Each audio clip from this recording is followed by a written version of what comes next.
Hooray! There you go. Hey, boss. How are you? I was getting nervous. I was going to have to troubleshoot this, and I was like, I'm old. live. That old. How are you doing today? Good. Just got back from walking my kiddos to school. Awesome. Awesome. How did that go? How's your Friday? Good. It's like rainy, gray, not too exciting. So this is like what I have to look forward to this morning. Good, good. I'm glad. It's rainy and gray here in New York City too. And usually when I'm talking to people like you, they're in nicer weather places, better weather, at least ski weather or something like that. But No, nobody wants to today. I believe it. I believe it. I'm gonna give it a few minutes here, just maybe like the next couple of minutes. So me and you can just BS, because I want as many people to get in here. I am recording this.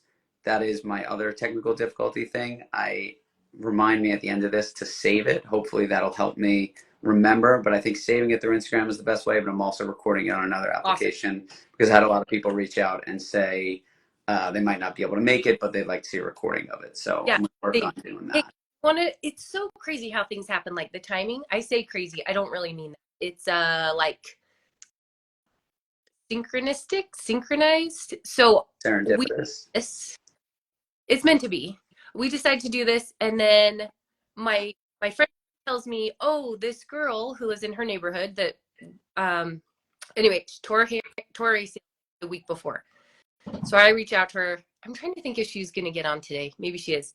And then posted another thing about, "Hey, we're gonna do a live." Another from high school mom, I think she was skiing, tore her ACL. I'm just like, it's like you see one red car, everybody has a red car, right? That type of thing. But I'm like, there's a lot of moms who need encouragement and a pep talk. Yeah. No, and I think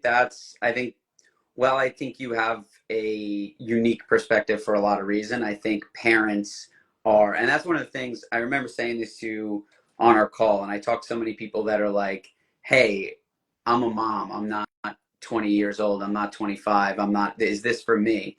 And I always say it's the split of our clients at All in ACL versus what's represented probably in our content is our content skews a lot younger than our actual clients do, right? And that is simply a function of that younger people are more likely to make cool TikTok videos, more likely to make reels, more likely to get in front of a camera. They're just generally more comfortable doing that. And the people who are maybe 35 to 45, over 30 right now seems to be kind of the drop off where people use social media less and less. And that's one of the reasons that a lot of times when you look at the All in ACL account or a lot of testimonials, they're younger people. But we've started to get more and more parents like you, and that's why I created those highlights. And then the on the website there's those highlights of YouTube playlists, and one of them is parents because I think it's such an underserved population and people who don't hear their voices reflected often. So I think that was really my motivation with doing this with you, was that I wanted you. Yes, we're here. We're just not on TikTok. Exactly.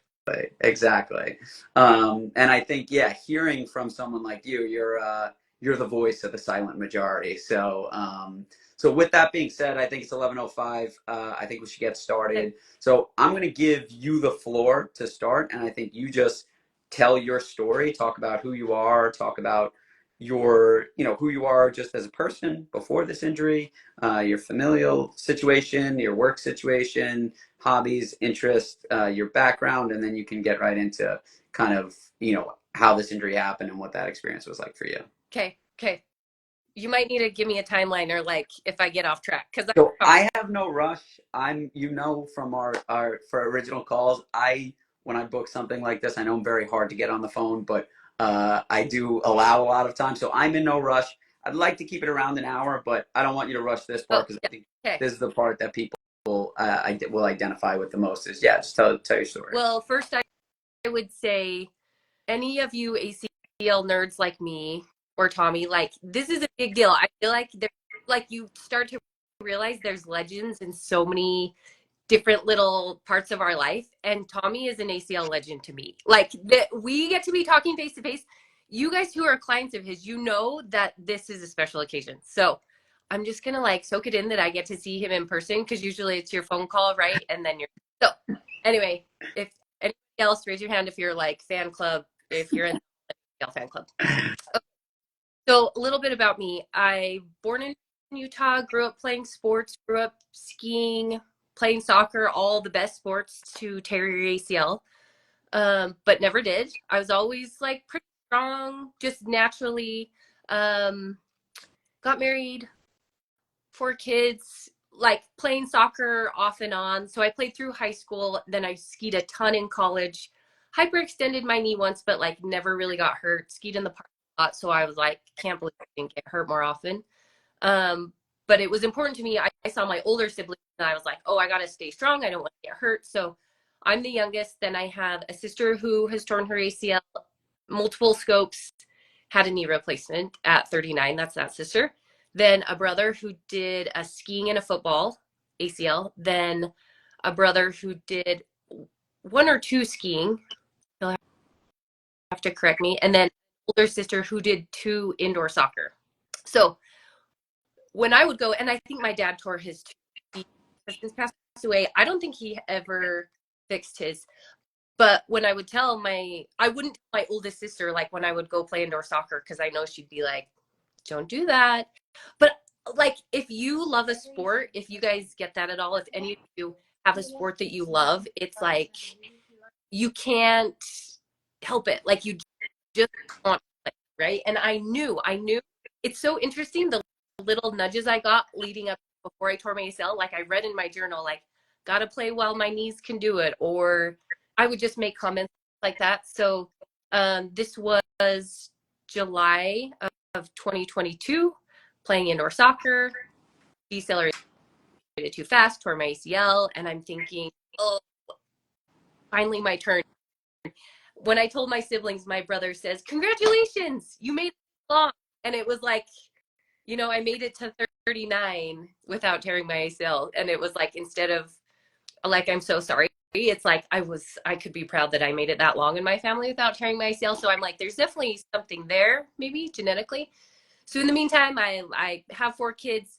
For work, I'm a coach at the gym, 5 in Vasa. I teach cycle classes and workout type of things. And I've recently graduated from a nutrition school. So starting my own health coaching business. And this is something I was interested in like 10 years ago, maybe 6 years ago. But one of our girls got diagnosed with cancer, and I was like, got to put that on the back burner, but was still interested in, and I was really grateful for the timing, actually, when I tore my ACL, because I couldn't really do anything. And I'm getting emails, of course, ads follow you around of what you're interested in. Like, I want to do this nutrition school. I was like, I have nothing else to do. I literally can't do anything. So that was actually really great timing, because I was working on rehab and doing the schoolwork, and now I'm graduating this month. And so yeah, that's kind of a little bit about me. Any other questions? No, well, lots more, but not yet. Yeah, first off, congratulations on that. I appreciate you sharing all of that, especially about your daughter. I feel like that is, the biggest congratulations in order. I know you guys, every time you get a good scan, are very happy about that. And so congratulations on that, first and foremost, and congratulations on graduating. And one thing I think before we even dive right into your experience, I think one of the first things we talked about on our initial call was we did talk about your daughter and her experience in the traditional healthcare system. And you don't need to get too in depth into that if you don't want. But I think also between you are someone who, and we've evolved, right? As All in ACL has grown, and we've worked with more and more people, and we have people sharing their story that people can identify with, and we have people referring a friend. We have more and more people who it's their first time. They don't have family members. It's their first injury, and they start right away. They recognize early in this recovery, preoperatively, immediately postoperatively, what a big deal this injury is, right? And that was my dream. That's what I wanted to see, is that it breaks my heart when we have the people like your sister who it's like, hey, we've been through multiple injuries and now, we can get you back on track. But and one of the things I remember saying to you was you were a unique person because you started in this process early because you had the chance to learn from your experiences from your siblings, and then also your experience just in the weeds of traditional healthcare medicine with, you know, being your daughter's caretaker. So if you could talk a little bit about, you know, just kind of how you Yeah. learned those lessons and what you saw. Yeah. Um, so my daughter diagnosed when she was 3. This was 2016. She's doing well now. No evidence of disease for the last couple of years. So she's doing great. But in that process, the trial drug she was on, seeing what choices they gave us, it was all a really good experience. Toward the end, she broke multiple bones being on this drug, and which we would definitely take over cancer, right? So, but she broke her femur and she needed rehab. And for a little kid to get papers to stick on their wall or need to borrow my phone to look at the movements, there's no video. It was so frustrating. It was like, can I just do the PT for you? Like, it was so hard for her. Oh, I didn't mention too, my nephew tore his ACL through all of this. Like, he tore his a little bit before mine. He was 12 years old skiing. And kind of hearing his, I didn't really see it, but seeing how, I just feel like it could have been an easier Yeah. process. So the options that they have, I feel like, are limited, especially for kids. And I saw how much better it could be. And like, after I went through mine, I'm like, oh, she was still limping, or we could have done more. And just I just didn't feel like the options were great for her. She would cry. It would be really uncomfortable. And then for me, I thought I understood what I needed. And I called everybody that I knew. I knew people that worked at our local hospital at Tosh. The which doctor should I have? I really was like, sure, I get the best surgeon. And I tell everybody, I'm like, great, find your surgeon and then hurry and move on. Who's going to do your PT? Because that's bestie for the next year. And that is very understated, how much you need to find your surgeon. But while you're prepping for surgery or however long your timeline is, find who's going to do your physical therapy. Learn more about it. I mean, luckily I was on Instagram because there's so many people my age who aren't even on social media, right? There's no way I could have found you. None of my siblings had done it. And that's the other thing. I had no idea how hard it was. I felt so bad after. I'm like, I'm sorry, guys. I had no idea how difficult this was for you. But it was different. And so that I hesitated. And rehab was different for all of my siblings. Some of them, you know, were weight bearing. Some of them weren't. Some of them were straight legs. Some of them, it was different for everybody. So they were kind of interested, like, oh, I wonder what it will be like for you, because physical therapy protocol has kind of changed over the years. Yeah. So I go to physical therapy in person. I actually was I was reading my journals. I was like, yeah, I found this guy. You know, he's in New York. I don't know. And in the meantime, I'm going to physical therapy. But I tell after I took a couple, I can tell that it's not what need. It's not like there has to be something better, maybe in addition to something, but I can tell. And I'm so glad that we signed up. So I wrote in my journal, I was reading last night, I wrote in my journal, talking to this guy. Well, that's the other struggle, signing up. Our washer broke. We had to get all new tires, paid for surgery, right? I have so many reasons to not pay for the therapy. Um, and I wrote, this better be worth it.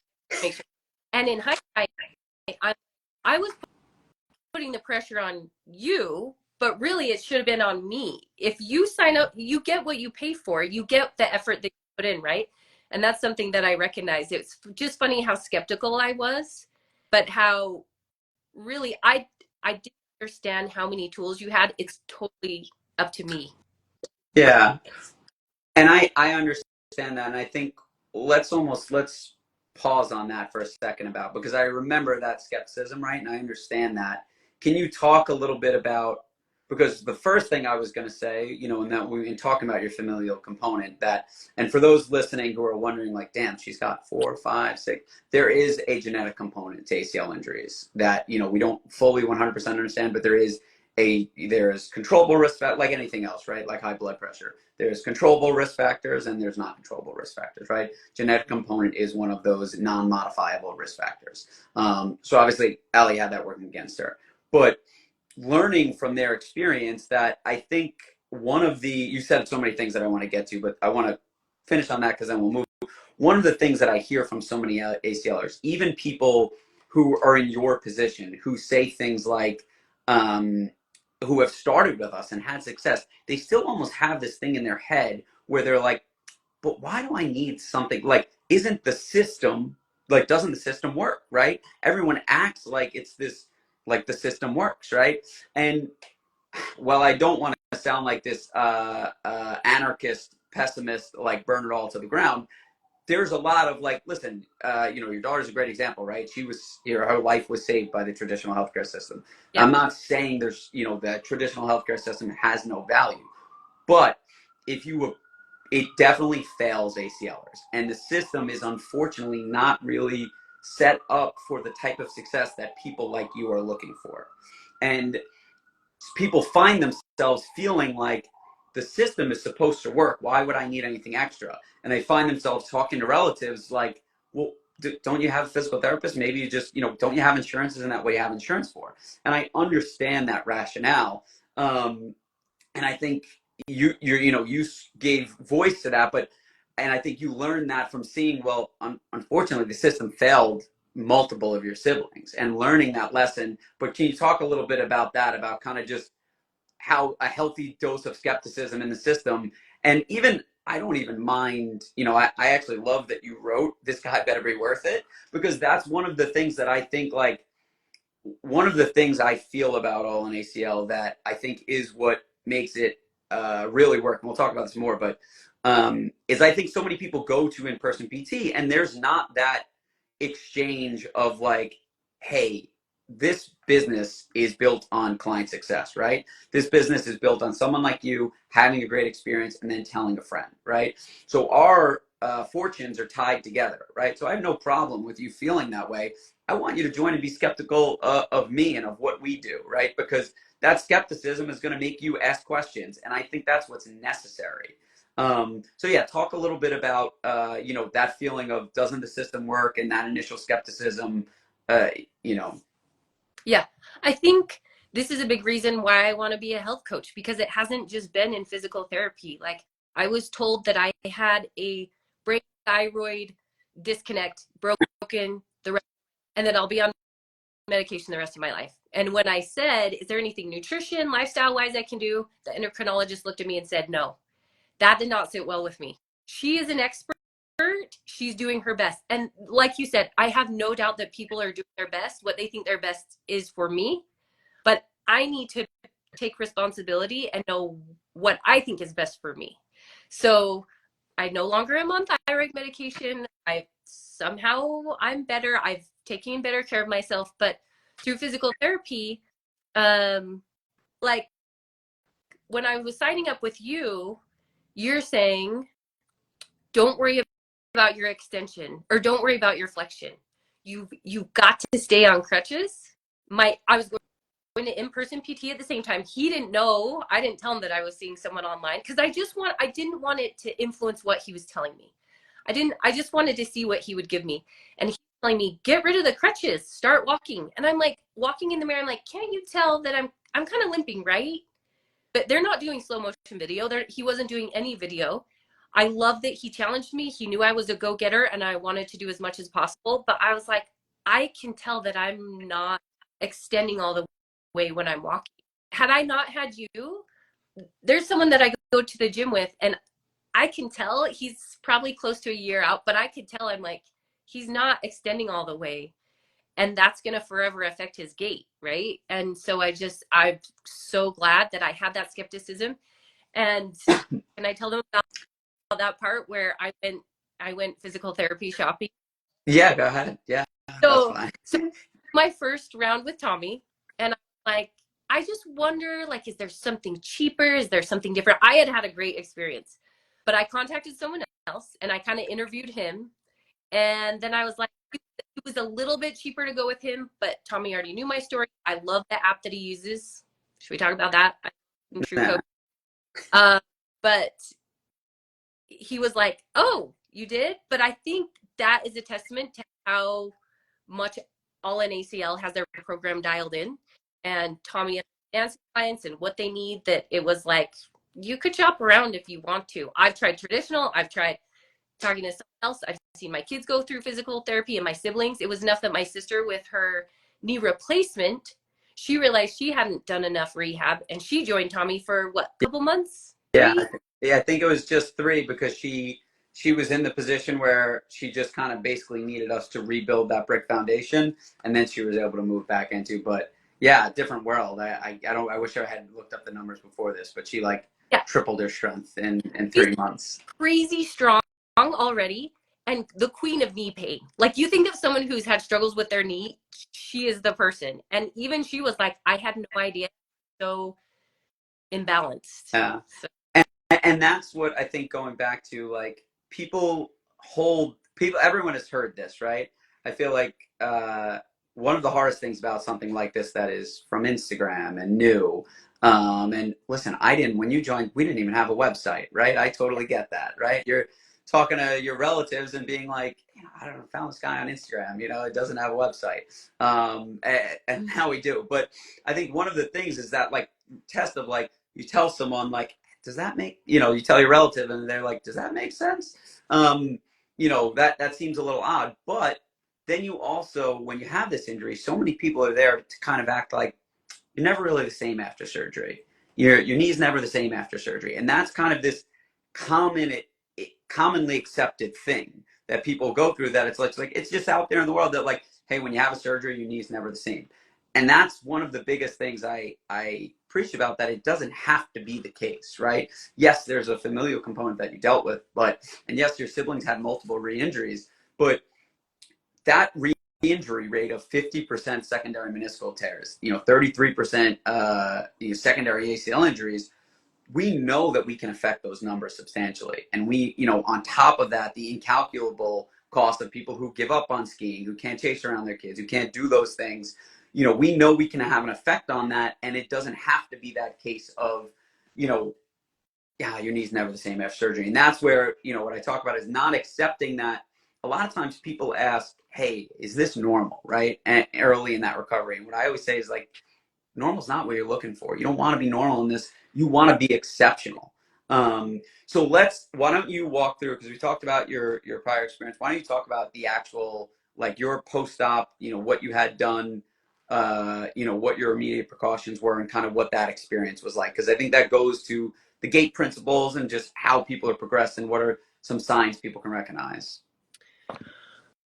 was signs that people can recognize that they need something different. Yeah, and I think you can even just talk first about what type of surgery you had done, what your immediate precautions were, and kind of what that initial PT experience was like. Okay. So full ACL tear, knee tear. So I needed, it was stitched. Mm-hmm. So I had straight leg. Quad graft. So I was like, borderline, you're flattered because you're 39. And then the doctor is like, oh, you're healthy enough. Like, you got strong enough legs. But then I'm like, I did not understand what a big injury that would be, doing a quad graft. Mm-hmm. Game I was not ready for. I don't know if my siblings had cadaver. Like, I'm Mm-hmm. not sure what grafts were, but I feel like I didn't really understand that. So that was pretty hard. Yeah. And then I was straight non-weight bearing for 3 weeks, and the atrophy was insane. I just had no idea. So let's see. I had surgery the end of August 2022. I wrote this. Let's see. It was like August 26th. I wrote. This was September 4th, 2022. I'm reading out of my journal. What I've learned from knee surgery so far: it's as terrible or worse than everyone said. I thought I'd get a lot done being homebound. That's not true. I nap, scroll Instagram, hang out with my girls. It's gotten really long and nice, but I'd rather them be super short and be able to do yard work and work out. People don't visit like I thought they would. They have lives that are still going. I'm sorry I wasn't more sympathetic to my siblings when they went through this. People want to help, but I can't expect. I need to reach out specifically and ask for help. Functional movement has been redefined to me. So I work at F45, functional 45, and I'm thinking, like, this movement's great for yard work or groceries. And I'm like, I need to get myself from the chair to the bathtub. Like, functional movement took on a whole another meaning. And I wish someone would have warned me, not just my quad would atrophy, but my glute, calf, foot, ankle. Um, like how you can know unless you go through it. Yeah. Yeah. So I think that first initial realization of, and I think this is probably the number one thing that people don't know going in, the people who start with us that are kind of more the quote unquote rescue cases. What we always hear is, I just didn't know what a big deal this injury was. I had no idea what a big deal this injury was. And it's a very streamlined experience in America, especially, but other places too. You tear your ACL, you see the surgeon, you're like, got an OR slot for you next week. We'll get you into it. 9-12 months, you'll be right as rain, right? You'll be back doing the things you love. And it sounds like, hey, this is a finely tuned machine. You're gonna be good, right? And I think talking about your case, quad tendon autograft, meniscal repair that left you non-weight bearing with the brace locked and extension for 3 weeks, right? The brace locked and extension went up, and you are someone who's a mother of 4 girls, a fitness trainer, you can't see all of Allie right now, but she's a beast. She has, very strong legs. So you look at her and you're like, this girl wants to get moving. She's gonna want to do things. And you're probably pushing to like, hey, this is what I do at class. I gotta get, sooner you can give me things because you're like, I want to fly through the protocol. And that is kind of the classic case. Talk about a little bit, when you want to get off crutches, right? You have 4 kids, right? Like you have work, you have kids, you have to go to the bank, you have to cook for your kids. Talk a little bit about kind of how that experience, because that's what we often see is that people, what happens, the biggest dangers in this ACL recovery are people are underloaded early in PT. They get kind of that leg lifts, bridges, clamshells, band walks, typical PT exercises, right? And then they reach a certain point and they're rapidly overloaded. And that rapid overload could take place a couple different ways. One of the biggest ways it takes place is if someone's had a meniscal repair, and that's why I highlighted that you have that. And meniscal repair precautions vary depending on surgeon. Some people are non-weight bearing for 6 weeks. Some people are brace locked and extension for 6 weeks. Some people are weight bearing is tolerated. Don't have any of those. Depends on the surgeon, the different repair. But non-weight bearing, and this is an even bigger deal, that being non-weight bearing or being brace locked and extension, someone needs to sit you down and tell you this is a huge deal that's going to change the trajectory of your recovery. And it's not going to change the long-term outcome, and it might not even change your outcome at 6 months, but it's going to change what the first 3-4 months look like. And that's okay. You can get to the same place, but you need to know that. So talk a little bit about your experience of, being a go-getter, being a mom, and then being non-weight bearing for 30 weeks, and then wanting to get off crutches, wanting to get moving, wanting to do the type of exercises you love. Okay. Yeah. I am so glad that I had you to tell me that, because I feel like my in-person PT wasn't telling me that, and I don't think I knew the surgeon. I left surgery without crutches. I was like, you want me to be non-weight bearing, but somehow they got me in the car, and I get home like, I don't know, like nobody told me before. They assume I'd be injured, so that was kind of funny. They didn't send me home with any crutches. But I'm really glad that I had you to physically, mentally help me, because that was so hard. And I don't feel like my in-person PT was understanding or like helping me understand what a big deal that was. Like you said, that I'll end up in the same place, but it's going to take me longer to not drive for 3 weeks when you have kids in multiple kids in sports or lessons, or sometimes they just had to miss stuff because it was my right leg. So I couldn't drive if with my leg locked straight, right? So feel very helpless, really frustrated. So I teach cycle. That's probably something that I love to do the most. I love to road bike. I love to teach cycle. And I'm thinking, I don't know what I was thinking. I told my class, like, I'll get subs. I'll be back in 2 months. I can't remember what I said, but that I would get subs. Well, I teach Monday, 5:30 a.m. Guess how many people want to sub that early? Not very many. And it got to where I was like, I'm not going to be back anytime soon. I kept asking Tommy, when? I remember the day I made a revolution around on a recumbent bike, like the happiest day of my life. But that's like far from teaching a spin class. Let's see, September, October, November, December. It took me 4 months the end of 4 months to be able to teach a cycle class. Mm. That was really hard. Now I feel like I'm as strong as ever. Like it hasn't affected it long term. And what I want to point out is when you say it took you 4 months to be able to teach a cycle class, was it to be able to do it or to be able to do it and still be in the position you want to be long term? Because Oh, that's, I think, go ahead. for sure, to be able to do it long term. Like Right. there's people who jump on a bike too soon. Like I've had plenty of time. So one time that I went to in-person PT, this is the last time I went. So I think I had hyperextended my knee. I remember calling you. I fell up some stairs and it was so incredibly painful. But you were like, it's okay. Take it easy. Do as tolerated. Mm-hmm. And he just, instead of like having me back off, he had me doing different things, high knees, like off the ground, jumping off the ground. And I remember feeling unsafe. Like I don't want to do this. And thankfully I'm assertive enough that I was like, I'm not going to do that. I'm just going to do something else. But you know how many people would have just done that and would have been in pain? Yeah. A lot of people.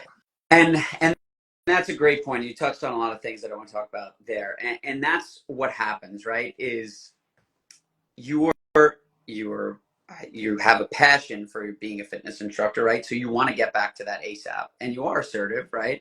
And then you also have to care for your kids, and no one set the expectations for you. So you're like, get me off these crutches. And you're someone who, again, I'm not just here to gas you up, but is a very good athlete, is very strong, and can do things, right? Like you, at the end of those 3 weeks of non-weight bearing, you could have walked without the crutches, Yep. but you would have walked with a bent knee, you would have been swollen, and you would have been compensating. You could have lunged at the 10 weeks when they wanted you to start lunging, but you would have just simply trained yourself to do it without a quad. You would have created swelling, you would have created compensations, you would have created a co-contraction that made it hard for you to straighten your knee. And that's one of the biggest rehab principles that we talk about that is overlooked is this rehab is not about what can you do.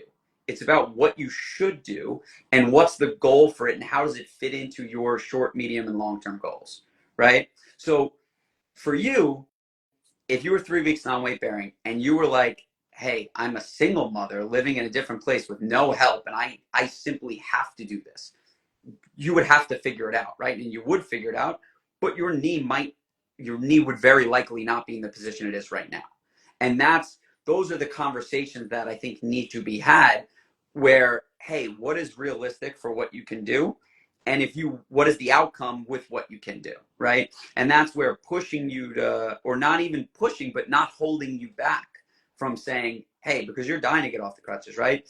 But if every step you take abnormally is holding back your recovery. And I think that's one of the biggest things we see is that people are underloaded early in PT and then they reach that point and it's like, hey, we can do this, we can do that. And you as the patient want to do it because you feel like it's progress. You're like, I wasn't lunging last week and they added lunges this week.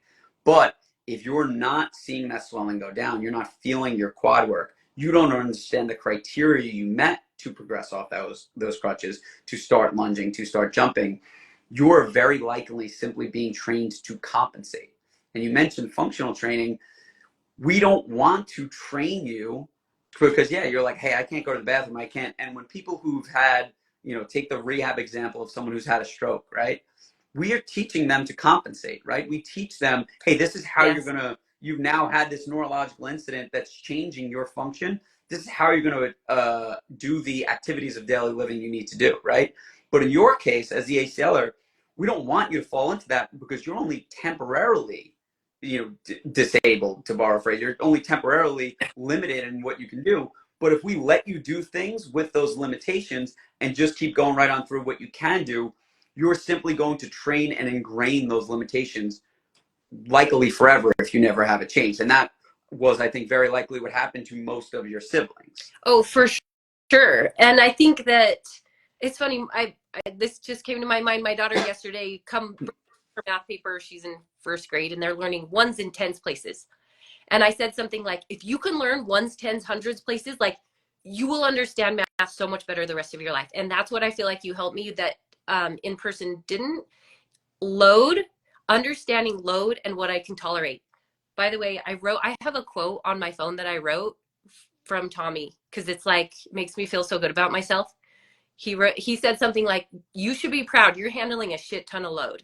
I was taking care of kids, I was working at the gym, I was trying to do my PT, like just my everyday was so much. And I really appreciated that because he's like, think about the load, you've got to be able to build that up, right? And if you load too much, which I think my in-person PT was doing because it was based off my personality, not an actual strength test, is what he was giving me. So if you can understand like what you can load, what you can tolerate. And that's what I tell people the most. Like if you can understand that balance, then you'll be doing so much better. And I remember laying on the floor. I remember I took a picture. I was laying in my living room and I took a picture because I had no desire to get up. I was like, I can't do anything.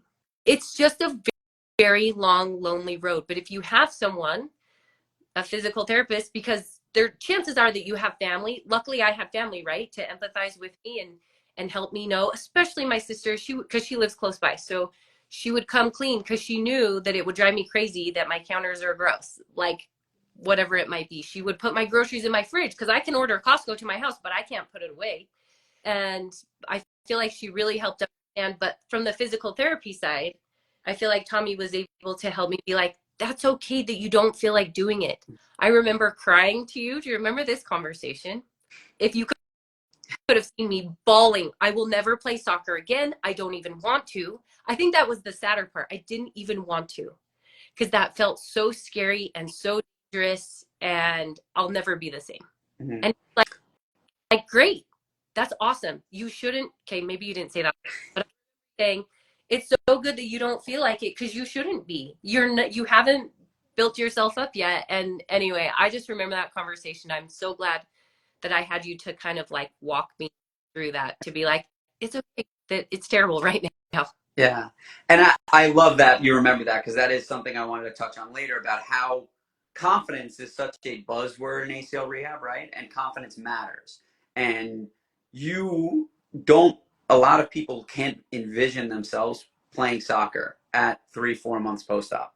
And what I said to you and what I will say to you now is, you know, or would have said to anyone in that position is like, you have so many steps to go through, right? And the way we progress this, you talked about load management, which I'm going to circle back to, but the way we progress this is we want to see you do things 5 to 10% out of your comfort zone at each step of the way. So then you can have success doing them, see yourself have success, that builds your confidence, and then you move on to the next thing. But basically at every level, we want you going, this is a little scary, but I think I can do it. And then you do it and you're like, oh, I can do that. And Good. And then we build up. that's something that I think we could emphasize is I had been used to lifting weights. And when you lift weights and you lift to uncomfortable to like shaking, burning, like you understand you're safe in that uncomfortable. Mm-hmm. And I think how many people, and I would check with you sometimes, I'm like, is it supposed to feel this way? Almost every movement, especially the new ones, but almost every time it's like that hurts. And a lot of times we're like, okay, I'll tell my people at the gym, uncomfortable is good, painful, no. Mm-hmm. Painful is not like that. Mm-hmm. Those first few reps, that first set, there's a good chance it's going to be painful. And and and I think we avoid that a lot Yeah. as like, And that's a great point of like, we talk very in depth about pain monitoring guidelines and how we implement those and how to monitor your pain and what's an acceptable level of pain, what are different acceptable types of pain. yeah. And what happens is, and this is again goes to that load management piece, is people are afraid to load you early on. And they're afraid to, you're right, when you start loading up, you're going to feel some discomfort, you know, very often, especially if you have the quad tendon graft, the patella tendon graft, those type of front knee grafts, you're going to have some discomfort. But what happens is people think they're being conservative and they're like, I don't want to push into that load. I don't want to feel that pain. But then at 4 months, they're like, time to run. And you're screwed when that happens. And that's what happens is people are underloaded because they're being conservative, because they're, and surgical protocols are written that way in America, especially we live in a very litigious society where people don't want to blow out repairs, don't want to get sued, and there's that lack of trust when they write that protocol. It's like, I don't know the PT I'm handing this to, Yeah. right? So Yeah. they want people to be safe and, hey, don't mess up my repair early on. And PTs say, hey, I don't want to mess up this repair. I don't want to mess up this. I'm going to be super cautious until I'm cleared. And then it's like, okay, 8 weeks, you can start lunging. It says it in the protocol. And if you look at the protocols and you look at what 8 to 10 weeks looks like, it's insane, because it'll often be like, hey, no knee extensions, no squatting, this, that, whatever. And then you'll reach 8 weeks and it'll be like, start the Stairmaster, start lunging, start the elliptical, and then 12 weeks, 16 weeks, you could start the agility ladder, you could start running. And people just say, I can do these things, but they don't manage the load. And you talked a lot about load management, and that's one of the biggest things that we do. Yeah. I'd like you to, if you could talk to now, because I think a lot of times people feel like, and you, I think, truly understand this, and a lot of All in ACLs, we have so many questions prior to joining All in ACL. It's like, can I find this in person? Can I find someone like you who knows what you know in person? And part of that I want to say is, yes, you can. There are very good in-person physical therapists out there. I do not have a monopoly on, on the ACL rehab, understanding that I've gained. There's a lot of people that understand that. But I'd like to highlight, and I'd like you to highlight the pros of this model, because that load management piece, what I like to help people understand, and what people understand once they get into it, is that I have been that person in the clinic before who was like, shit, this person's a mom, she's a fitness trainer, she's got all this load. My session is built around getting her exercising in here, and what can I add and what can I not add? But what she needs is, she needs me to sit in front of her computer with her and look at her calendar and her week and say, how many steps a day are you taking this week? How are we going to gradually progress that? What does your Mondays look like versus your Tuesdays, Thursdays? And that's truly what people need. But I'll let you talk to about how you felt like this model was a disadvantage, but how you kind of saw it became an advantage. Oh yeah, I'm like such a fan, and this is kind of where I've thought about my health coaching business. Is people need accountability.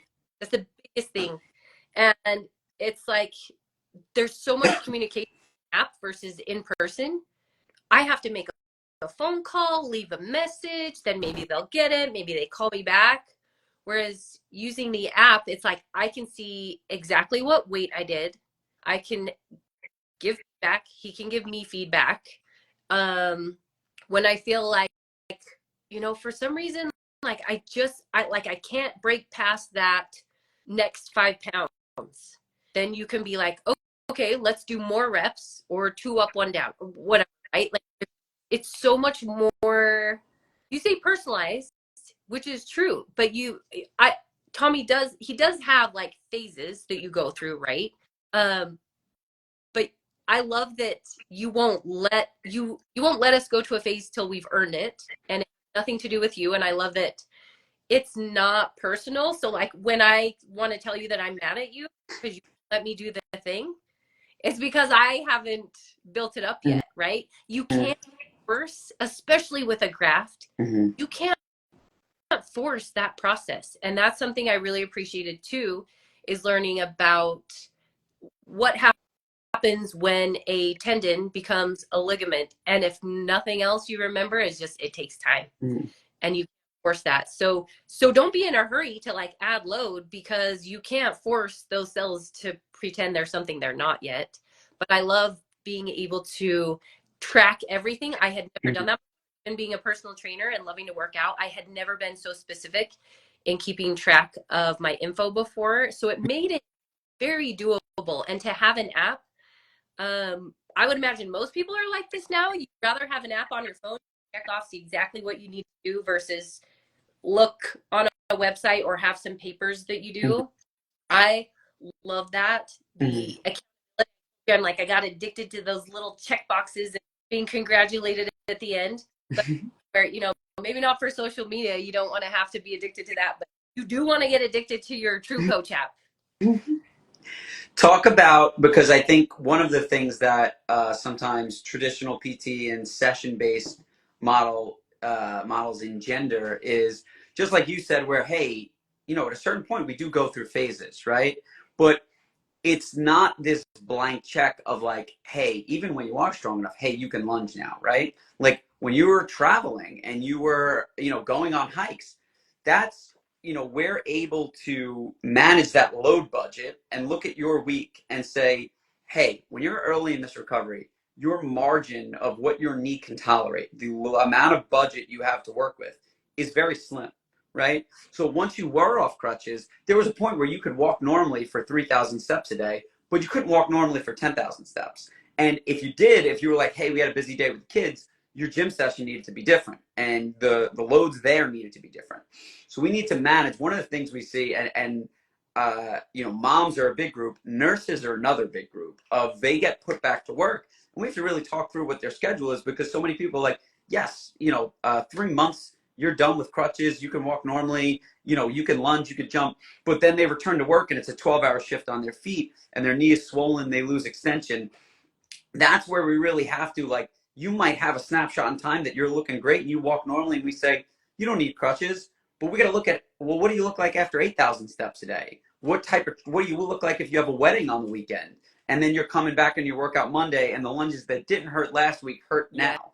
Managing that load and this type of model really allows us to do that. And that's really something that, frankly, I struggled with in the clinic, and I've never seen anyone be able to successfully do that in the clinic because that's not what the sessions are for.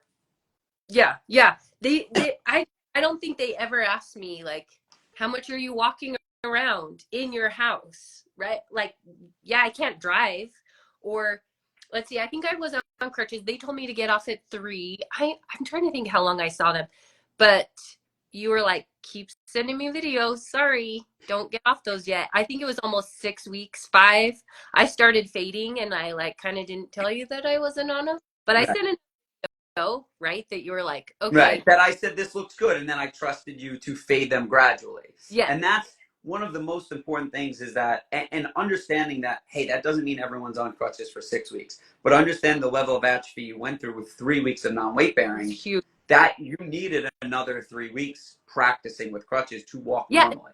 And that's, a practice. Like they're like, okay, 50%. And then he'd say, I feel like I had 1 week where he's like, do some weight bearing. And then the next week he was like, get off him. right. I needed more time. He wanted me to ditch him sooner. Yeah. And And I think that's one of the things we see a lot with people. Like you said, once you, like we talked about, hey, that early post-op, people are helping you, you're on crutches, we understand that. But then we can't let you fall off a cliff, right? We can't say, hey, you were on crutches for 4 weeks. Now the crutches are done. Now go back to your life with your 4 kids and your job. And like, you're good. We'll do our sessions here, but then like your knee can handle anything. It's not the way it works. It's the example I give is like the football player who holds out of training camp every year and then he jumps right into the games, gets hurt, 11 out of 10 times. It always happens. And that's what you need, that ramp up period. And that's really where the load management is really important. So we talked a lot about that initial phase with the crutches. Talk about kind of, I think when you really were like, okay, that next phase of like how we, in your case, waiting to do more functional stuff, right? You work at F45s, functional fitness, dying to do those things and us hammering away at machines. Talk a little bit about what that experience was like. I anything can be modified. That's what I'd be like. First, I have a picture of me straight leg brace. I'm laying on a bench at F45 doing chest presses and sitting doing this because that's all I could do, right? And I'm like, do what you can. Anything can be modified because I feel like, thankfully, I had that push. I had gyms to go to, but for some people, they've never had a gym membership. Mm-hmm. This is really new, right? Mm-hmm. And I actually had never, the machines that I use now or that we did through PT, I was like, I don't even know where that is in the gym. I never use machines. Mm-hmm. So that was and that learning curve for me. Yeah, and I think that's one of the things we see when someone tells me they do F45 or they do CrossFit or they do fitness classes, and I am not saying those things are bad. Classes are great. functional training has its place. CrossFit is great. I am not knocking those at all. But rushing back to those things when you can do them versus when you're ready to do them and do them properly and use your quad doing them are two very different things. And that's what I see a lot are people don't have the uh, uh, physios and PTs often don't have the confidence and the experience to tell someone like you who's a fitness coach, a trainer, knows this model very well, and that's what you like to do. They don't have the confidence to sit you down and say, hey, Yeah. Lunging in a more like hit style workout, there's going to be a time where you're ready to lunge, but you're not ready to do it under time constraints. There's going to be a time where you're ready to squat, but you're not ready to do it under time constraints. And even that, when we were loading, when you had, plates on the bar and you were barbell deadlifting, squatting, we still had to make sure, hey, you as a person, Allie, are currently stronger than your surgical side quad is right now.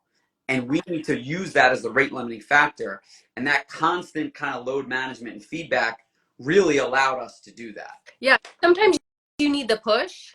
A lot of people need, and not a lot of people, you go through phases. Sometimes you need the push, but like try to do a little bit more. Try to go for the 12th rep, whatever. But some people pull back. And for me, that next phase, like before I was like, I want to teach cycle class, you really had to hold me back. And because otherwise I would have been in a lot of pain and swelling. Yeah. And I think even some people who aren't in pain and aren't in swelling simply create compensations that lead to that. Like I think your sister Liz was probably one of those people, right? Because she got through it. And the unfortunate reality is in those people who are progressed back to things without testing, who are underloaded, underprepared, and then rapidly overloaded, it can go one of two ways, right? One is they have issues with swelling, with lack of extension, with pain. And that usually leads them to make a change, to reach out to us, to, stop doing what they're doing. Or they just have this nagging lack of confidence, but they don't have any of those issues. And the reality is the better athlete you are, the easier you're able to compensate and not have pain, not have swelling, not have stiffness. But unfortunately, those are the people who then either never get the confidence to go back to sport or they push themselves to go back to sport and then they suffer a re-tear. And that's the unfortunate thing that I see is those people don't know why that is because they never have that testing and never have that understanding. And I think it comes back to not working like how much single-sided stuff we do and training both sides at the same time. That was a really big deal and something that I didn't know as much before is like you're still training both sides and like making sure that, like you said, going through all the steps, because if you're going to jump into it, like your PT might think, oh, you're an athlete, you know what to do, or you're a 40-year-old mom, figure that out. I'm like, no, I really actually do need you to tell me what to do. Yeah. And tell me what not to do. And tell you what not to do. And that's, you mentioned accountability earlier. I think those are one of the biggest things that like someone like you, not to stereotype, but someone like you is like, hey, you're mostly going to be need to told what not to do. And that's, you're going to have to do that, right? And we're going to have to do that. But being open to that is, it's not about what you can do, it's what you should do. Talk a little bit about, because I think form feedback is one of the biggest questions that people have going in. They're like, well, if you're not going to see me in person, how are you going to give us, how are you going to know what I look like? How are you going to know, give me, can you talk a little bit about how that was hesitation for you and then how you, felt like that was better in this model? Yeah, for sure. Well, I guess I'd start with people my age, like me personally, that felt weird to set up a video and video myself. I correct people's form, but if you have other ACL clients on here, how many times do you wish Tommy could just be there to tell you what to do? Right? You just want him to correct your form right then. But because there's only one of him or however many all in ACLs, we can't do that, right? So we have video. And I love that part because I saw in person that they weren't checking my form like I could feel, like I said, that I was limping, but they're telling me it's fine. And Oh, your audio cut out a minute. I'm walking sideways looking in the mirror, and I can tell he's looking at me, but it goes so fast that you can't tell. So for me, one of the obstacles was like starting to not feel weird having videoing myself, because I'm used to like such good people watching at the gym, right? These people who set up videos and they have their matching outfit, and I'm like, I worry. I'm like, what are people going to think of me? But then I started to love it because I would video it and then I would watch myself. So even before I sent it to Tommy, I could be like, I think I know what he's going to say. Or I could video it and be like, am I doing this right? I'm not really sure, because we have the video, which I love. So every exercise, there's a video to show you exactly how to do it. And then you'll upload a video every time you do a new exercise, or if you're like, check this, check that. Incredibly helpful. Does it take more time? Yeah. Is it worth it? I'd rather do it then than go to in-person PT however many more times a week, right? So I can't really think of a better way to do it. Yeah, and that's one of the things I will say, like, where I think sometimes people have that thought of like, well, they could see me in person, right? I'd rather them see me in person. First off, most of the time in person, if they're really going to look at you, you probably do want to pull out your phone and video it and get a frame by frame analysis and see, hey, what do you look at like walking at full speed? And then we could show it to you, right?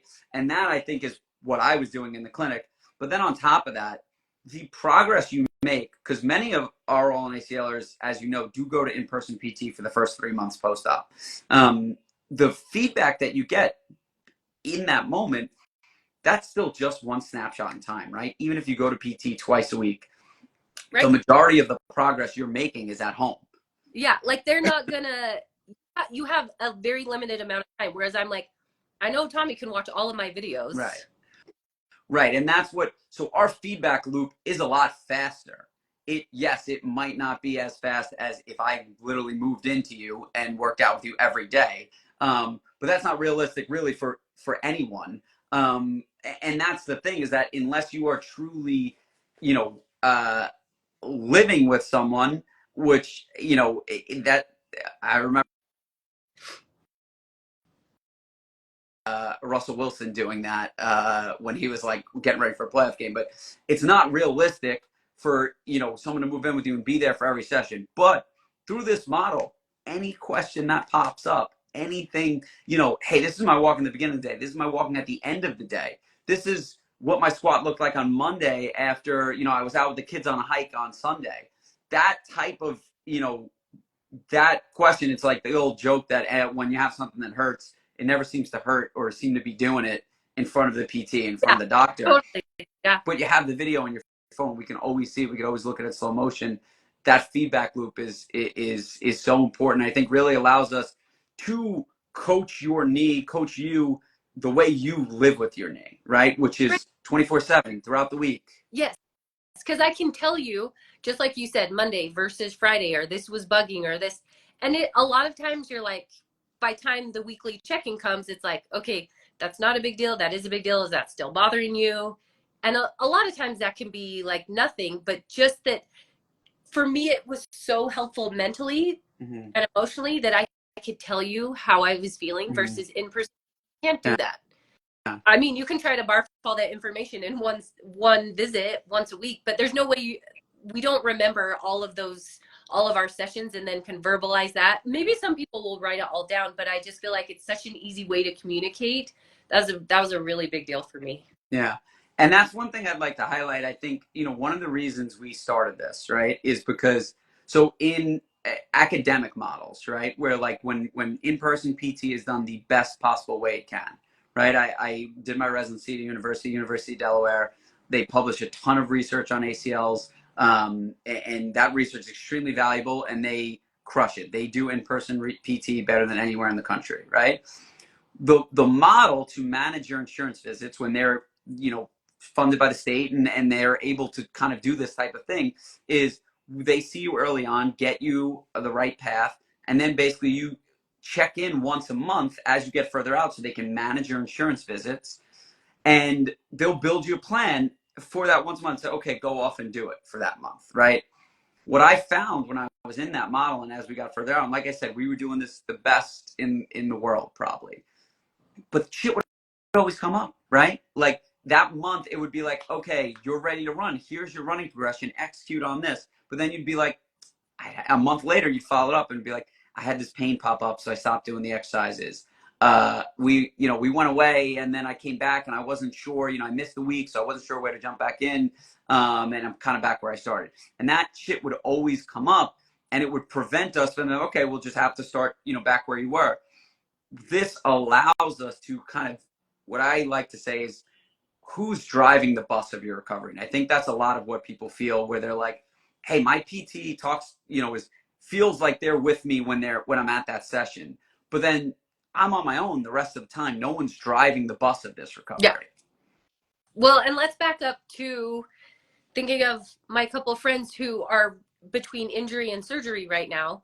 And that time where I knew enough from knowing so many people had torn their ACLs that after I was injured, found out it only took me like MRI, doctor visit. That was probably only like 4 days between injury, confirmed MRI, all that stuff.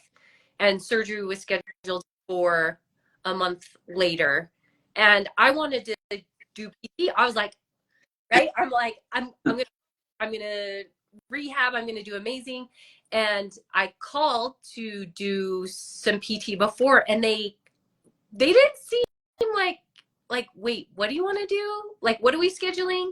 That was not a thing. And so I went, and they treat it differently. So that I went to one session because they kind of were like, what do you want to do? There's really not a whole lot. Here's some exercises. Or maybe they just trusted that enough as a fitness trainer that you could do this stuff on your own, which I'm so glad, because I think most people are like rushing to surgery. I even got to the point where I debated on even having surgery. I don't know if we talked about this, like emailing the nurse, like, are you sure? I looked up, because I don't know if you had any, I looked up multiple videos of people rehabbing, trying to not get surgery. In cycle class, I hiked the tram to the top of the tram and snowboard. I felt amazing. I was like, this was like the week before surgery. I'm like, why would I mess this up? Yeah. But being like, you're still young enough. If you want to be able to still play soccer and ski, you really should get it repaired. But I felt like there wasn't much support before. And if I could tell people, just know ahead of time, so that in case you get hurt or in case you know someone, tell them to start ahead of time, because of that amount of atrophy. You don't know if you're going to tear your meniscus. You don't know if you're going to be non-weight bearing. And if you can build up in that month. So I did a lot of single leg stuff. I recognized, had I had you, I could have been even better. But like, thankfully I had one session, but then you go back and they make you re-enroll for PT like it's a new injury. So I'm like, fill out all this stuff again. And I have 8-10 sessions, whatever. So yeah, it's very limiting. Yeah. And that is, that pre-op can make a big difference. And that is one of the things we see is, like, my dream for All in ACL right now is in 5 years, I would love it to be that everyone starts right away, right? We want everyone in prehab and immediately post-op, because your course where you had, as a mom, as a, someone, as a working mom, you still were able to do the things, that you could do at 10 months, 11 months, 12 months, and crush it. A lot of the people who start with us, though, start at 6 months when they're still swollen, they're still painful. We have to put them back on crutches, or they start with us after multiple re-injuries. The more, people can understand what's really possible, the earlier they can get into this. And that kind of takes me, can you talk through, because we've gone back and forth, can you summarize kind of let's say the second half of your recovery, talking about what your experience was like, as we moved through running and, moved through jumping and then got you back to playing soccer, and how your confidence grew. Talk a little bit about that. Yeah. Second half, best half. First half, terrible. Like, you don't feel like you feel injured for so long. You think surgery, and then it's going to be progress. But really, it's surgery, and it's uncomfortable, and it's terrible, and it's hard, and it probably took me 4 months to feel like I could do my normal every day, to handle the load, to exercise like I wanted to, and then starting to run. Now I get why people don't love running. So I grew up playing soccer, so that was my motivation to run. I have run a marathon, some triathlons before. That marathon, I don't know that I ever need to do that again, but I'm like, I get why people don't get into running. It's terrible. So like, I've had kids and gotten back into fitness, but to have this type of injury and then back into running was not my favorite. Whether you're injured or not, I'd be like, do what Tommy does. Run point one, walk point one. Does it feels so doable. And luckily for me, I remember I had issues with a lot of things as far as like swelling, or I got to back it off. But running, I never had struggles, but I did exactly what you told me to.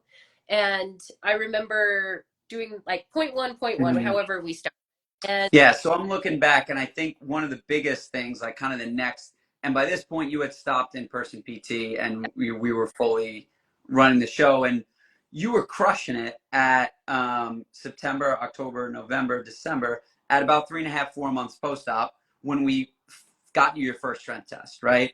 And you were, we were still working on your extension, but you were starting on a lunge progression, you're moving some serious weight, and you were in that window where 9 out of 10 times they would have had you run, right? yeah, But we yeah, tested your strength, and you were 68%, 68% quad strength, 66% hamstring strength, 81% leg press strength, which that shows kind of how much the leg press doesn't isolate your quad. But that level of strength deficit left us saying, hey, well, we could push you to run now, to start jumping now. Let us continue to build your capacity to run so that when you do run, we're training you to be successful doing it instead of just training you to figure out how to run, which as a very good athlete, you would have done.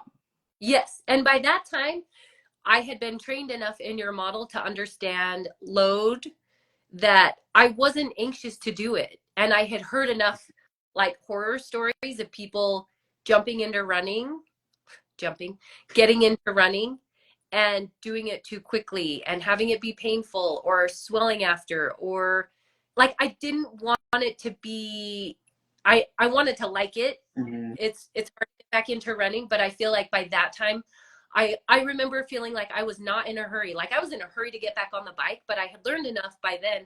I wasn't in a hurry to get into running because you really helped me understand you'll get there. In Mm-hmm. person, had been like, you got to work on your flexion, work on your flexion. One of the times he threatened for manipulation. I think we talked about this. I was like, dude, I just got here. Like, we haven't even gone in the room yet. And you're telling me I need, like, that's possible? I was like, that was so mean because I knew what a manipulation was. Yeah. And I was like, that is so rude. You're like not even giving me a chance. Where you were like, don't worry about it. You will get there. Mm-hmm. Will get there. So I needed that voice because when you have someone measuring you and like, oh, you're not there yet, like Mm-hmm. they need to write down numbers and prove I'm not sure. Yeah. Like, why are you pushing me so hard that I want to cry? And that's a great point. And I'm gonna come back to that with the flexion. But because I want to highlight, so then we tested your strength in December, right? And you were 68% strength. The next time we tested you, about 6 weeks later in January, you were 81% strength and you were ready to jump. But you had at that time improved so much on both sides that you were stronger on your surgical side by more than 10% than you were on your non-surgical side at our first strength test 6 weeks ago. So that's the difference, that waiting those 6 weeks, running for you with essentially, I'm not great at small math, but yeah, actually, this is easy. Essentially went from 65 raw strength to 105 raw strength. Running at 50% less strength would have been an entirely different experience for you. And that's really the key, that like knowing those numbers and knowing how we progress when you start running, when you feel, and running, what we tell people is a spike in workload, right? So just like you said, where you were like, it didn't feel great. You hadn't ran in months and you weren't really a big runner before this, despite having ran a marathon, but weren't running right up to this. It didn't feel great, but you were able to rest on, hey, I know that I have the strength to do this. We've tested, you handled external load. That allows you to have the confidence instead of one of the things I hate the most, and I will use the word hate, even though it's a strong word, is when ACLers use the phrase trust the process. Yeah. There should be no trust of the process. I don't ask people to trust my process. You should understand the process so that you can then go and execute on it, right? Yeah. There's a I lot. to run like was I was always excited to get a new phase. Like, Mhm. yeah, what's on my program? And I feel like even if you don't like running, that's part of the process. Because I'm sorry, like if you need to like run across the street to cross it, if you need to hurry down the stairs, like you don't have to be a runner to enjoy that process of help of like getting your body back into a very basic movement. Yeah. And it for sure gave me confidence, and I loved being like, it was so boring to do those because I was like, everything's fine, good, great, because you built me up, like your program built up. I did everything I needed to do to get to that point. Yeah. And that testing, I think that's one of the biggest things we want is for you to have had, you could look back and hang your hat on that like, I knew this criteria. I'm ready for it. And that's what we say. You're going to go 5 to 10% out of your comfort zone, but you know the testing and the criteria and you knew it. It wasn't like we were like, hey, you passed, you're running. You knew what it was. You knew when you failed it. And not that you failed it because we kind of expected that with our first test, but you Yeah. knew when you were short of it. You knew what you were working towards, and that gave you, the opportunity to say, hey, I'm ready to do this. And it wasn't, and I love that it's not like Tommy's being so grumpy today, or my physical therapist is making me do things I don't want to do, or that I do want to, whatever.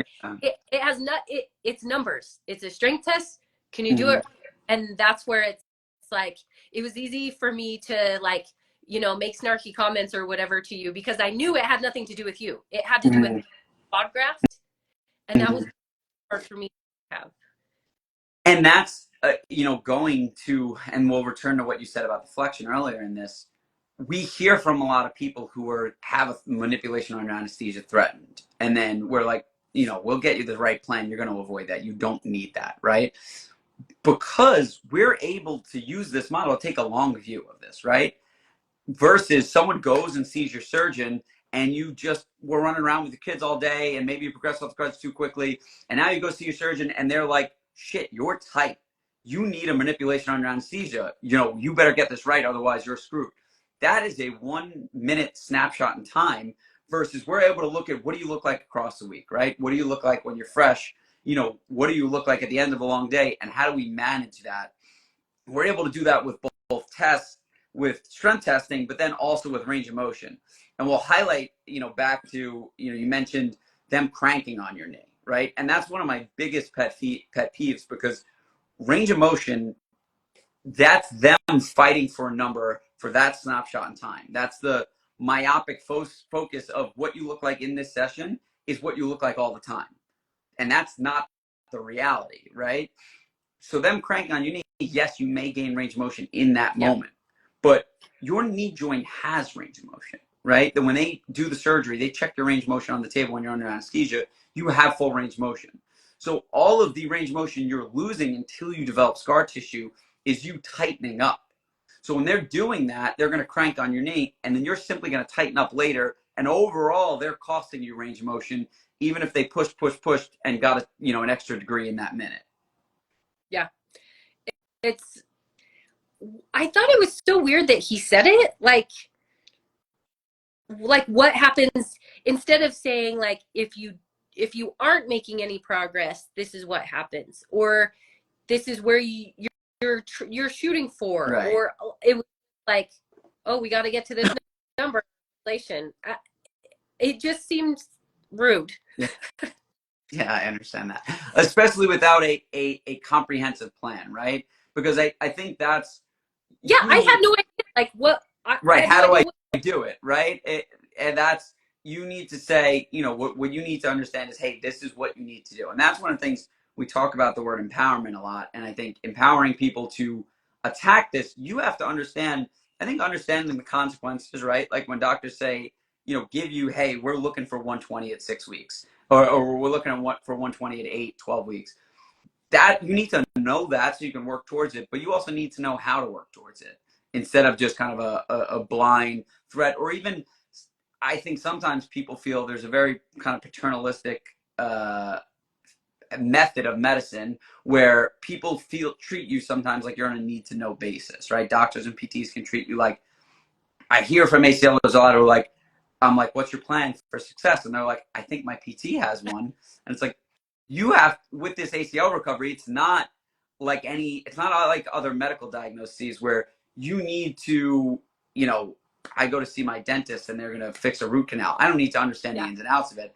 I'm on a need to know basis there, right? But this, you are the one who needs to execute on this to have success. So you really need to understand the ins and outs of this and the process that's going to lead you to that success, because you need to execute on it. And I think that's a key. As a parent, there is nobody, and I don't say this in a like pity party, there's no one taking care of me. Like, even if my mom lived across the street, okay, like she can bring me dinner or something. This is such an individual. You have to figure out your motivation. There's so many people I've talked to where they're like, oh yeah, I should be doing that. And they're not. It's like, who's going to do it for you? Yeah. The first step is having your plan. If you don't have a plan, you don't know where you're going, it's hard for you to be motivated. Okay, like this is the process, and that's a huge deal. Is you have every phase in place. I can ask questions, you will have the answer for me. This much strength to move on to that. It's very clear cut. The other thing, and then it comes my own effort into place. No one's going to do it for me. No one's going to tell me to do it or not. Yeah.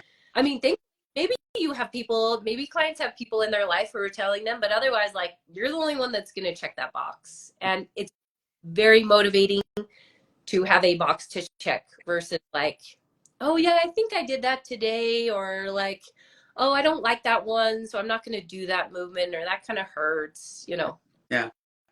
Talk us through, so then, because we talked about, okay, you going through the running progression, you know, at the end of that, you ran 2 miles, you've jumped, you've started on some return to sports stuff. I believe that was around the time we had that phone call where you mentioned you're like, you know, we're tearing up. I'm like, I can't see myself playing soccer. I don't even know if I want to. And then talk about how we went from that to, I think with your Japan trip, you played soccer even a little bit earlier than a year, right? So going from probably, you know, 6-7 months of, you know, at 6-7 months being like, I can't even envision it, to then building you up to having the confidence to pass return to sport testing and start, you know, playing soccer a little bit on that trip, and then kind of where you are now. This is where I get like old giddy inside and be like, guys, just do it. Just do it. So because it feels so limiting, you feel like you're going to be injured for the rest of your life, never be the same.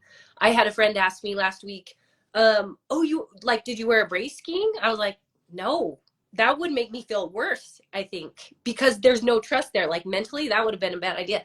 And I love that you're like, ditch the brace when at all, as soon as possible, right? Mm-hmm. So to go from starting running, that was January, you said? Mm-hmm. May. So I got to go on a really cool trip with Refugee Soccer. It's a program called She Belongs. And I went to Japan for a week, and then we went to New Zealand and we saw a World Cup game. And it was in Auckland, and they had this like mini futsal court, and like all these people that I love who love soccer. And I love that I can still be involved, but I don't have to play. I can facilitate, I can lead, I can guide, I can volunteer, I can do all these things. So I love that. It's not that I feel like I have to play, but I wanted to. And so let's see, it would have been a year September. So this was July. There's this little futsal court, and our people had reserved a time. Did I play? Yeah, but what I loved is that I was like, I'll just be like a middle person. I'll just pass when I can. I played. I like got sweaty, and I felt good about it. I wasn't nervous. That light bulb went off in my brain. Like I don't feel scared. I don't feel unstable. I don't feel like any hesitation. So I played. I think we played another night too. Was I sore after? Yes. I was kind of sore after, but not to the point where I couldn't walk. Mm-hmm. You know, when you notice there was some mm-hmm. feeling, some tightness in there, but I recognized like, oh, that felt so good.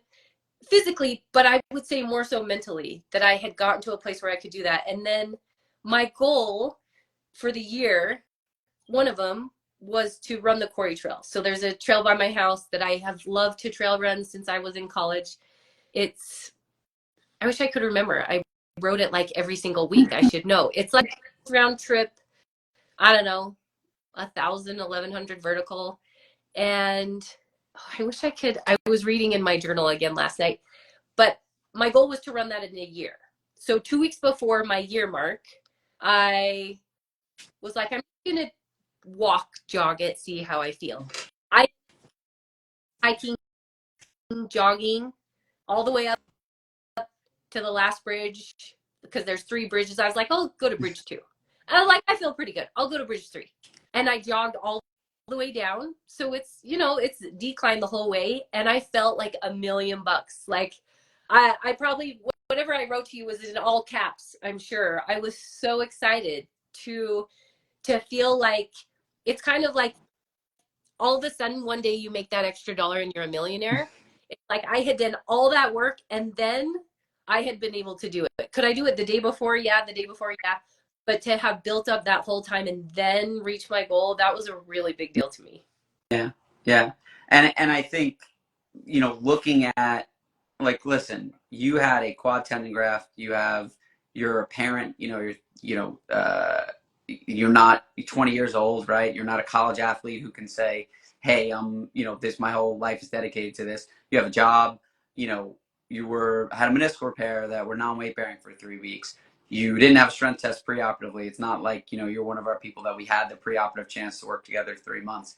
And to be able to return to play soccer confidently, at 10 months, to be able to then, go on runs like that at 1,100-foot elevation, and then to be able to, talk about what you're doing now and just kind of, I think probably because those things are, people always want to get back to those things in the timeline. Yes, in a lot of ways, you had a model recovery. You really did, I think, as far Oh, as, I up with Justine. I think she just joined. yeah. Trying to get her. Yeah. No, and Justine did too, right? But in fairness, Justine had a hamstring graft, and Justine, we should do one of these one day because I think you'd have your own awesome perspective. But Justine had a lot of things working in her favor that you didn't have, right? She had a hamstring graft, and she had 3 months of pre-op that we had the chance to do, right? So she had, from the beginning, we were like, hey, this is going to be a model recovery. But when you started a little bit post-op, non-weight bearing quad tendon graft, minimal pre-ab, and obviously just less controllable factors in your life with having kids. The idea to be able to play soccer earlier than a year was very unlikely, right? And that's very rarely our goal. And we like to do testing to make sure you're ready. We did test you, but I think talk about where you're at now with, being able to ski, being able to do things with your kids, confidence in your knee, because I think most important, and that's what we want to tell people, like, winning this rehab is not you ran a month earlier, right? There are people who ran earlier in this recovery who would kill to be in the position you're in now. There are people who lunged earlier in this recovery, who barbell trained earlier in this recovery, way before you, that were, quote, winning that recovery then. But this is a long-term investment, and that, when we talk about that long-term, is a year. So talk about kind of where you're at now and what life looks like for you for the future from a knee perspective, and limitations, and is your knee the same? Okay. Well, I'd say I wrote in my journal, I have 3 jobs. My first job is mom. My second job is coaching. It has to become one of your jobs. If you want to get back to where you want to be, it has to be one of your jobs. The other thing you kind of touched on is I have certain people in my mind who were your clients who I was following. You can't compare yourself. Can you cheer them on and they can cheer you on? Sometimes, just like you said, I wanted to be where someone else was at. That wasn't in my deck of cards. So play the deck of cards that you have. And I feel like I found that balance where it's like inspiring, but trying not to compare it. But I needed you to tell me that, like, that's great, but that's not you, now so I'm not playing on a regular soccer team. Am I nervous that I'll get hurt? Yeah, I do get nervous that I could get hurt, but I worry more about my other knee. So I still train. I do that dumb hamstring curl machine. I do my knee extensions. I have like basic things that I do every week. Because I don't want to, not necessarily because I want to be able to play soccer and ski, like I have to do that, but like I have that desire to be strong now and to be symmetrical to prevent injury, if nothing else, just so I can like get up when I've fallen. Like I think so much more long term now as far as health and injury. um, just because I know it's going to happen. I'm young enough. I know injuries are going to happen. Hopefully, I will live to be a very old woman, but I'll be able to get myself up off the floor and things like that and stay flexible. So it's helped me to have longer term goals. So yeah, I went skiing for the first time with my family last week, and it brought so much joy to my heart. Even though I just bought a pass on the easy lift, that was so great because I grew up doing it.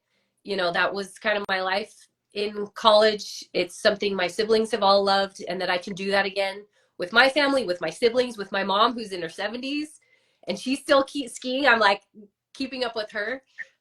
I sub playing soccer sometimes here and there. I'm able to do, box jumps, or I feel like I could go train for a triathlon if I wanted to. The biggest thing to me now is I don't feel limited.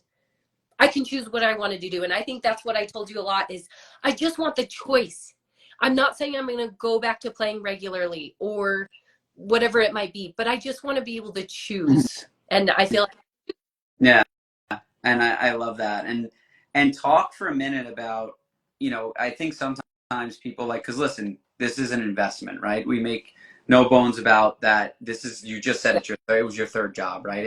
It's a massive time investment for the year. There's also, working with All in ACLs outside of insurance, right? There's a financial investment that you want a result at the end of that, right? Talk about for you kind of what that outcome of that investment is, and what would have been the opportunity cost of not investing, that time and finances and your energy to that for the last year, now in the position you are. Because I think that's what a lot of people think about is a lot of people view the investment of time, the investment of finances, that like, hey, those are resources I could be spending on my kids right now. When I think, you talked about this in your testimonial, how it really was an investment in your kid's future, right? And yeah, maybe there was some time that you spent, at the gym that you weren't, that you could have spent with your kids, but now they have a mom who skis for the next, hopefully 50 years, right? And they have a mom who can play soccer and can run around. And that's one of the things, we often talk about is like, there is no better investment you can make in your yeah. kids but you'll talk to that better than me. So I'll let you go ahead. Well, I hope one day that you and your cute wife have kids and that they don't tear their ACL and you keep them healthy and they're rehabbing at like 7 years old playing little kid soccer. But um, I feel like, well, an obstacle for sure being a parent, and I totally forgot about this. I have a note in my journal. One of my kids the gist was, I don't feel like you care when I help. Everything's all about you. That was the gist of the note. It broke my heart. We have to understand as parents, it needs to be about us. So yes, I'm investing in my kids, but you have to understand it's not a selfish investment. And I talked about this in my testimonial. I have one body. As far as I know, I'm not getting any others. Could I get like knee replacements and hip parts? Yes. So if this is going to carry me however long I'm going to live, how can that not be worth it? Like the cost of physical therapy, you really have to put it in perspective, not in relation to in-person PT, but put that cost in relation to more surgeries, more sickness, more manipulations, cost of a car. You're not going to have a car for more than I don't know how long, but not the rest of your life probably. Your kids' soccer. And I remember thinking, and I saying this out loud to you, and that's what I loved. You gave me a couple phone calls. I was not like a one and done phone call. He had to be like, well, can I call you back? And I made the excuse like I needed to ask my husband, which was an excuse. It wasn't real because I knew he'd say yes. But like I wasn't sure. It's like I had to talk myself into it. And it kind of makes me sad in hindsight that I was like, that I hesitated, that it would be worth it. It like almost makes me want to cry. just thinking that parents think that it's financially and time wise not worth it. You will do far more good if you will invest it in yourself and your health. Far more good, like you said, for your kids, for your family, to be the person that you want to be. So to me, I'm kind of, it took me a little bit, but I'm so glad that I did it. Now it's like I don't even have any hesitation on the time or the money spent. Did I have to pay to put my kids in the daycare at the gym sometimes? Yes. Did I have to spend time away from them in the summertime when they weren't in school? Yeah. But now it's been a year and it's fine. And I know that if they get hurt, I have such a better perspective of like, it's going to be okay, or I can help them, or they don't need to be so scared if they get hurt playing sports. So Yeah. hopefully Yeah. that. No, I think that's such an awesome perspective, and I think we can end there. And I think that's what I think there's two pieces to that I just want to highlight for everyone is that one, your investment in that year, and that was you were investing, you're using their time, you're using your resources, but that's, I mean, just countless ski trips, countless soccer games, countless, opportunities to run around with them that they would have missed out on because you would have made a short-sighted investment of time and resources, right? To be like, it's better for them, for me to spend this time with them in the summer than for me to be able to spend these years with them doing these things. And then I think the second thing that they've done studies on is that um, everyone wants their kids to be fit and healthy, just having a healthy, active lifestyle, right? And that's something that they've done research on, that the number one predictor of kids who grow up to exercise regularly is having a parent who exercises regularly. And what they, kind of summarized it as was like, the do as I say, not as I do doesn't really work, right? If you Yeah, tell your yeah. kid it's good to have a healthy body, it's good to be active and exercise X number of times a week, usually goes in one ear on the other. But if they see you regularly and that's just a part of your weekly routine, that's just a part of what you do, it's what an adult does, what a teenager Yes. does is they move their body regularly. That is one of the best gifts that you can give your kid, is a model of someone who chose to overcome adversity and get the help that they needed to face the challenges that they were faced with instead of giving up, and then continue to move throughout their lifespan and in a way that supported their growth. So Win uh win. I Win. It's all winning. yeah, yeah, I appreciate you so much, Ali. I loved doing Yeah. this. To all the clients who all in ACLers, Alex, Nat, Justine, if I missed anyone else who commented or said something, thank you so much. We're going to be doing this more. Obviously, I love doing this with you, Ali. I'd like to be doing this more long. I'm sorry I left you out. I would love to be doing this with more and more clients. So we do have a plan to do this for, I think Ali has an awesome perspective as someone who had a meniscal repair, but we have people who've had meniscal repairs who are non-weight bearing for 6 weeks. And I think they have a different, perspective that would really be great to talk through. We have a lot of dancers who are an underserved population that they hear a lot about soccer, when you tear your ACL, but you don't hear about dancers. And we have nurses and people who start pre-op and know what their pre-op experience looks like. So we'd love to be doing more and more of these.